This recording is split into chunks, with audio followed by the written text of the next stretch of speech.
Ya, kita coba akan bahas hal ini pemirsa. Kita memang mengawal kasus ini dari awal hingga saat ini dan sudah bergulir saat ini diproses oleh Barreskrim Mabes Polri dari penyelidikan hingga naik ke tingkat penyidikan. Tapi kita masih menunggu kapan status tersangka ini disematkan oleh Barreskrim Mabes Polri.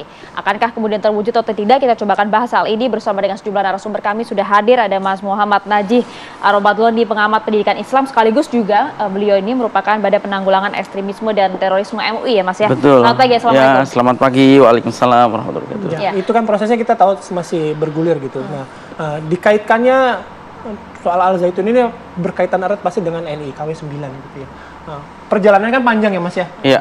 Tapi sebelum kita mengeksplorasi lagi soal Panji Gumilang, NII-nya itu sekarang itu masih terafiliasi dengan Al Zaitun, dan kalaupun misalnya masih terafiliasi, masih ada nggak aktivitasnya, ngapain sekarang? Ya, tentu saja bahwa keterkaitan antara Al Zaitun dengan NI itu tidak bisa dinafikan.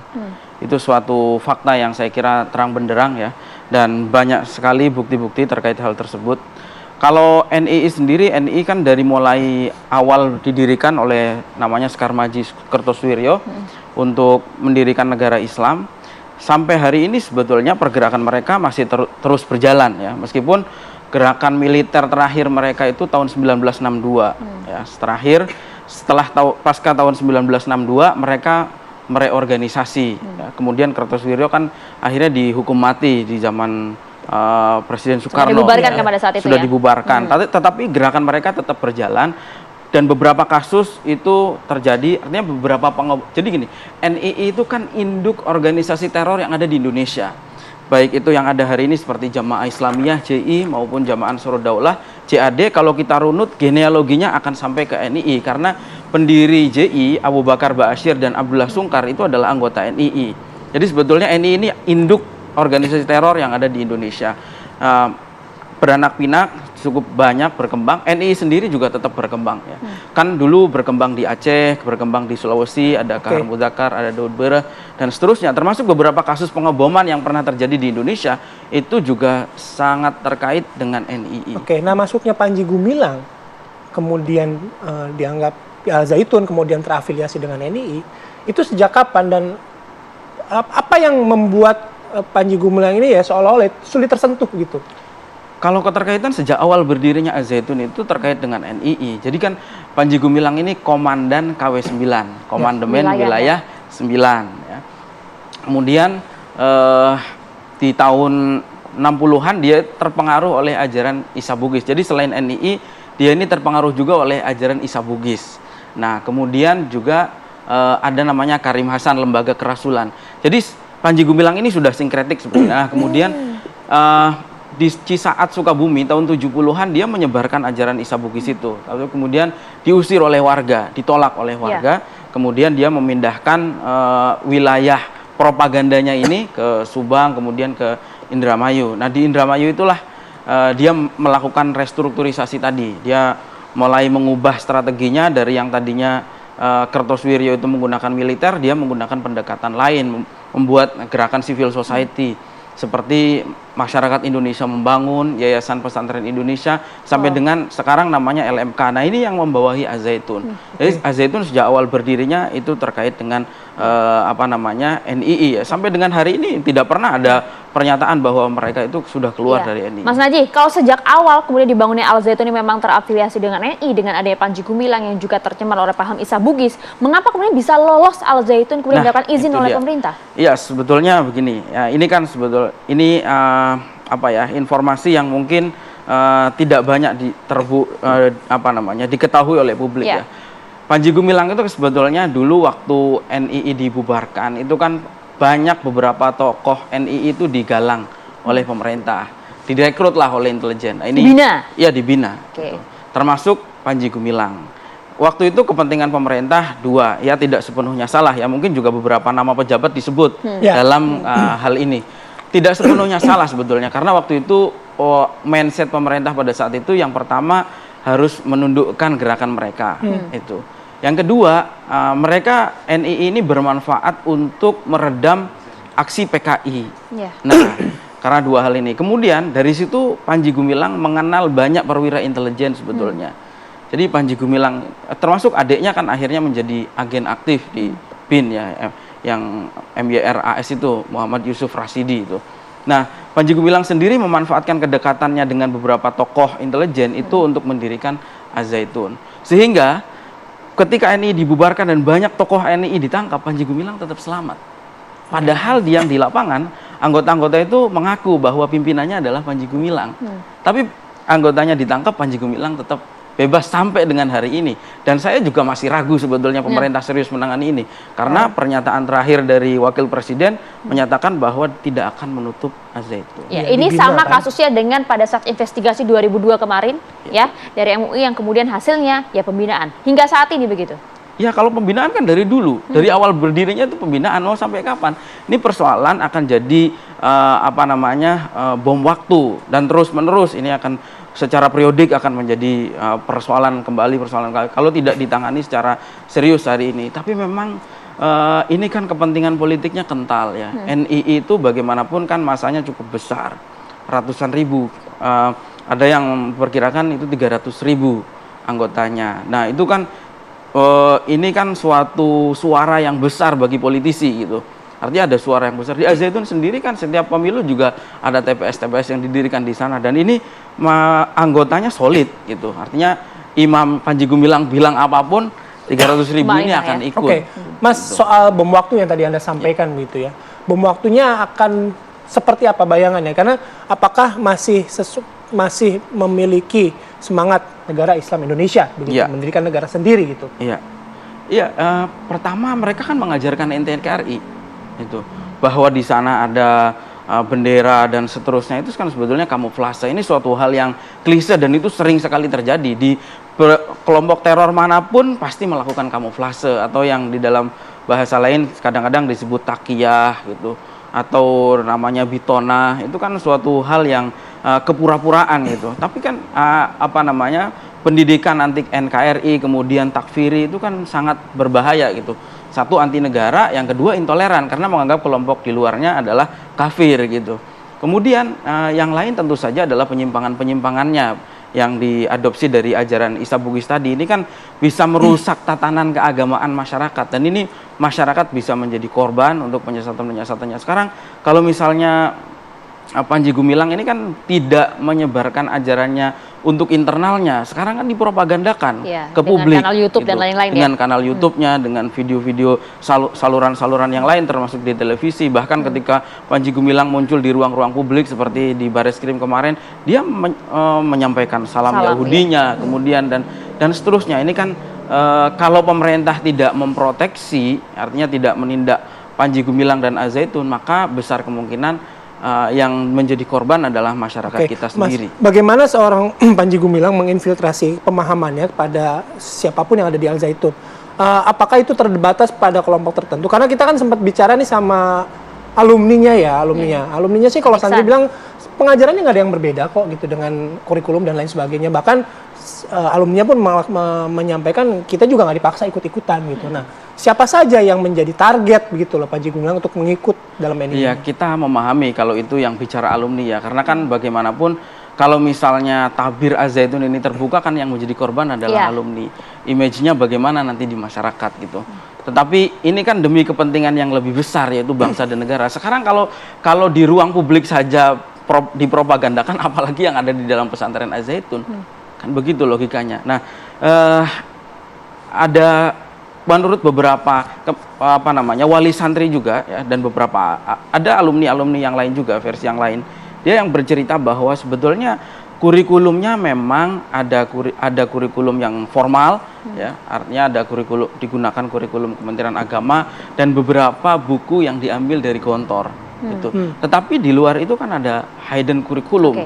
Mas, Anda kan juga meneliti Al-Zaitun cukup lama. Anda memang betul-betul melihat tidak kan kalau informasi yang beredar termasuk juga apa yang disampaikan oleh beberapa mantan santri begitu ya.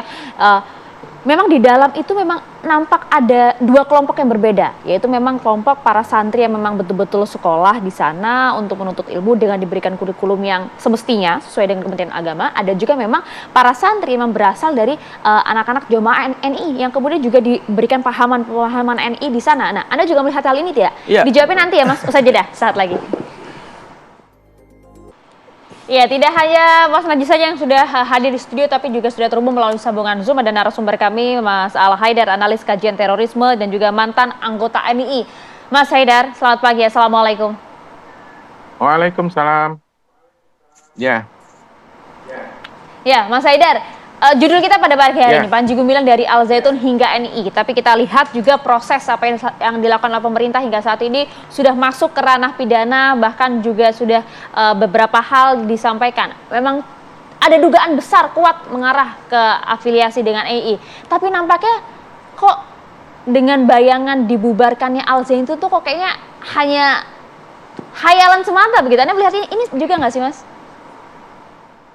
iya, saya kira memang kalau Al Zaitunnya itu sendiri sebenarnya sebagai sebuah lembaga pendidikan sebenarnya tidak begitu bermasalah ya. Walaupun kemudian misalnya Panji Gumilang dicokok atau dibawa ke pengadilan, itu sebenarnya lebih karena untuk menyelesaikan persoalan-persoalan pidana yang sudah dilakukan oleh Panji Gumilang. Jadi saya kira kalau untuk Al Zaitunnya itu sendiri sebenarnya masih bisa terus beroperasi, tapi pemerintah memang harus mengambil alih beberapa urusan-urusan administrasi dan juga masalah kurikulum, masalah pengajaran, dan lain-lain sebagainya. Yang menjadi persoalan banget itu adalah sebenarnya karena tindakan pencucian uang yang dilakukan oleh Panji Gumilang ini, karena untuk membangun sebuah mahat atau kampus yang sangat besar itu membutuhkan dana, dan dia selalu berbohong dengan sumber dana yang dinyatakannya itu berasal dari umat biasa begitu. Padahal itu adalah berasal dari khusus umat NII KW9. Jadi ini merupakan sebuah kebohongan publik yang dilakukan oleh Panji Gumilang. Dan kemudian Ya, bahkan hingga kemarin saja masih dia dibahas oleh Panji sebenarnya memiliki kedekatan dengan pihak intelijen yang membackingi operasi Panji Gumilang selama ini di teritorial ataupun di wilayah NII yang ada di seluruh Indonesia. Nah, saya kira ini yang menjadi problem yang harus diselesaikan oleh pemerintah.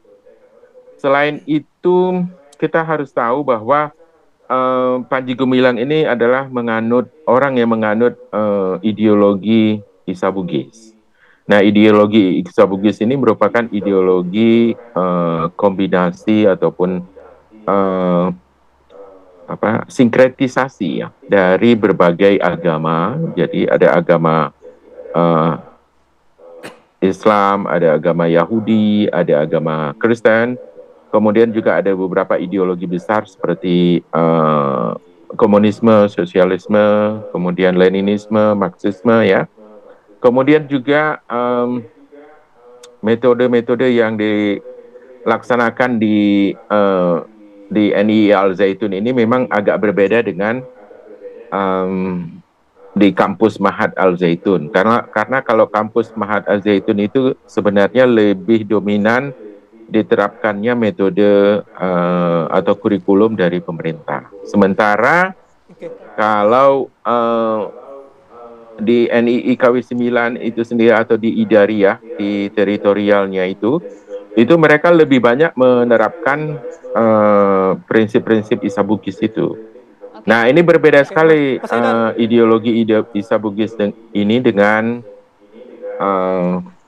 ideologi yang dilaksanakan oleh Kartosuryo. Kalau Kartosuryo lebih kepada Islam mainstream biasa, namun lebih radikal. Kalau yang Mas Haidar. dilakukan Mas Haidar, oleh mohon maaf saya harus potong. Panji Gumilang. Ya, Mas Haidar. Yap. Mas Haidar, berarti tadi ketika Mas Haidar menyampaikan bahwa ada backing atas Panji Gumilang atau Al Zaitun, itu terkonfirmasi ya, Mas ya? Ada buktinya, datanya Sehingga jelas ya, Mas ya? seolah-olah sulit tersentuh. Ya, seolah-olah jadi sulit tersentuh. Tapi dia memang dibackingi oleh intelijen. Tapi dia sendiri sebenarnya bukan intelijen. Jadi dulu banyak orang mengira bahwa dia adalah bagian organik dari intelijen. Saya berkali-kali juga menyatakan bahwa setelah kita lakukan studi, dia bukan bagian organik dari intelijen. Karena yang namanya intelijen itu biasanya bermain di belakang dan tidak suka tampil di depan. Oke. Jadi kalau dia satuan suka apa, tampil Mas? di depan Intelijen itu kan biasanya banyak ya di satuan. Ya, memang ada banyak macamnya ya. Tapi kita memberanikan diri pada waktu itu. Ini merupakan kita mengajukan terus ke ranah hukum karena kita yakin sekali ini akan menjadi kasus kedua di mana intelijen atau yang di backingi intelijen itu bisa berhasil dibawa atau diseret ke pengadilan. Yang kasus pertama kan Polikarpus ya. Ya, Ya. Mas Haidar, sampai di situ dulu. Saya mau ke Mas Naji. Mas Naji tadi sampaikan kalau Al Zaitunnya sih sebenarnya aman sesuai dengan kurikulum Kementerian Agama. Jadi tidak perlu dibubarkan. Anda sepakat dengan hal ini? Tidak sepakat. Makanya saya kecewa ketika mendengar pernyataan terakhir dari pemerintah bahwa mereka tidak akan mengurus Al Zaitun. Ya. Saya di sini melihat bahwa negara dan masyarakat kalah. Kalau Al Zaitun tidak dibubarkan. Memang ada apa dengan Al Zaitun ya, ponpesnya? Ya kan bagaimanapun ini kan lembaga yang didirikan oleh Panji, seorang NII yang ideologinya bermasalah. Dan Panji adalah pemimpin yang absolut di situ. Gitu. Artinya kalau untuk apa kalau Panjinya ditindak kemudian gerbongnya tetap bergerak. Oke. Dan Secara akan terus menjadi juga persoalan. itu banyak disusupi oleh NII? Betul, pasti dong. Kan memang ini lembaga didirikan oleh NII. Jadi saya kira pemerintah ini jangan main-main lah. Pemerintah jangan menutup mata terhadap aspirasi masyarakat. Karena desakan untuk membina atau bukan hanya membina ya, artinya mungkin langkah paling bijak mungkin merestrukturisasi minimal mengambil alih. Ini diambil alih oleh pemerintah. Karena kalau tidak ya sekali lagi pemerintah saya kira harus serius lah menangani persoalan ini. Kalau memang tidak ingin persoalan ini berlarut-larut. Mau sampai kapan? Ini udah 30 tahun, hampir 30 tahun persoalan ini gitu. Dan NII sejak awal berdiri sampai hari ini tidak pernah ditetapkan oleh pengadilan sebagai organisasi terlarang. Padahal yang baru berdiri seperti JI, JAD semuanya sudah. Berarti gitu. ya Ada yang main-main. Semangatnya Pak Wapres itu ya Kiai Haji Ma'ruf Amin yang nggak akan dibubarkan, dibina saja. Dibina saja artinya ya kalau membina kan dari dulu sejak awal kan ini binaan. Mau sampai kapan gitu. Iya. Mas Haidar. Masalahnya kita ini kan negara Pancasila yang beragama, bukan negara sekuler yang membuang agama gitu. Percuma juga Mas Haidar kalau kemudian si pimpinannya Panji Gumilang diproses, namun ternyata gerombolan ini juga masih berada di dalam Ponpes Al Zaitun. Iya, gerombolannya tinggal sedikit sebenarnya yang ada di Ponpes Al Zaitun. Dan ada beberapa mu'adof ataupun pekerja-pekerja kasar yang ada di Mahat Al Zaitun itu yang masih NII KW 9, tapi banyak dari mereka itu sudah melarikan diri sebenarnya sejak kasus ini mencuat ke permukaan. Dan kelihatannya mereka ketakutan ya akan ditangkap atau apa, karena mu'adof ini sebenarnya adalah orang-orang yang memiliki nama dua ya, nama KTP dan nama Sani namanya. Jadi nama Sani itu yang biasanya lebih sering dipakai untuk dipanggil di Al Zaitun. Jadi orang-orang ini sendiri sudah banyak yang melarikan diri, tapi kalau ada yang tidak melarikan diri, memang ada beberapa yang masih bisa dibina sebenarnya. Tapi bukan elitnya. Kalau elitnya beberapa orang yang lain itu juga sudah dipecat ya oleh Panji Gumilang sendiri seperti Imam Supriyanto dan sebagainya. Jadi tidak apa-apa sebenarnya karena lembaga pendidikan. Saya ke Mas Naji lagi. Mas Naji, kalau mungkin ada perbedaan pandangan kalian dari Mas Haidar dengan Mas Naji, tapi keduanya kan sepakat bahwa NII ini masih ada sampai sekarang gitu. Ya. Iya. Operasinya tuh seperti apa sih sekarang? Kemudian sekali lagi saya mau tanya soal bom waktu itu. Akan mereka in the end cita-cita mendirikan negara sendiri itu sudah dipersiapkan dari sekarang? Dari mulai awal berdirinya kan sudah dipersiapkan dan sampai sekarang NII ini kan terus bergerak gitu. Kita ini dalam menangani persoalan radikalisme, terorisme tidak boleh meremehkan gitu. Misalnya jumlahnya sedikit nggak begitu gitu. Dulu semuanya hampir di Mesir ada organisasi yang sekarang sudah ditetapkan teror, Ikhwanul Muslimin. Itu awal sekali waktu itu rajanya bilang bahwa apa sih yang bisa dilakukan oleh seorang guru madrasah, karena pendirinya guru madrasah bernama Hasan al-Banna. Tapi kalau kita lihat hari ini Ikhwanul Muslimin itu menjadi organisasi yang radikal yang menyebar ke seluruh dunia, bahkan beberapa negara menetapkan bahwa dia adalah organisasi teror gitu. Nah, di Indonesia ini kan induknya NII dan ini belum tertangani sampai hari ini. Padahal anak-anaknya seperti JI, JAD itu sudah ditetapkan sebagai organisasi terlarang. Karena itu saya kira selama tidak ditindak, mereka sekarang kan membangun kekuatan terus-menerus.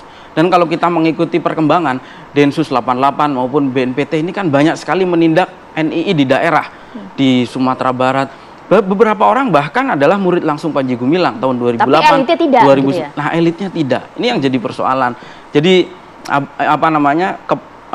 kepalanya ini terus bergerak sehingga menggerakkan gerbong-gerbong yang ada di bawah. Artinya persoalan ini tidak pernah ditangani secara hulu ke hilir gitu. Yang ditangani hanya yang kelasteri lah, yang di bawah ditindak. Sementara ideolognya, pimpinannya masih tetap dipelihara. Ada apa, Mas? Ada apa kalau Mas melihat? Nah, ini yang jadi persoalan. Backing dari intelijen, betul. Kita lihat ada yang main-main lah gitu. Nah, dalam persoalan ini gitu.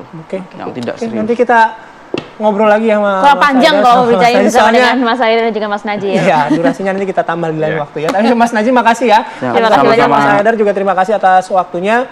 Selamat beraktivitas kembali. Assalamualaikum warahmatullahi wabarakatuh.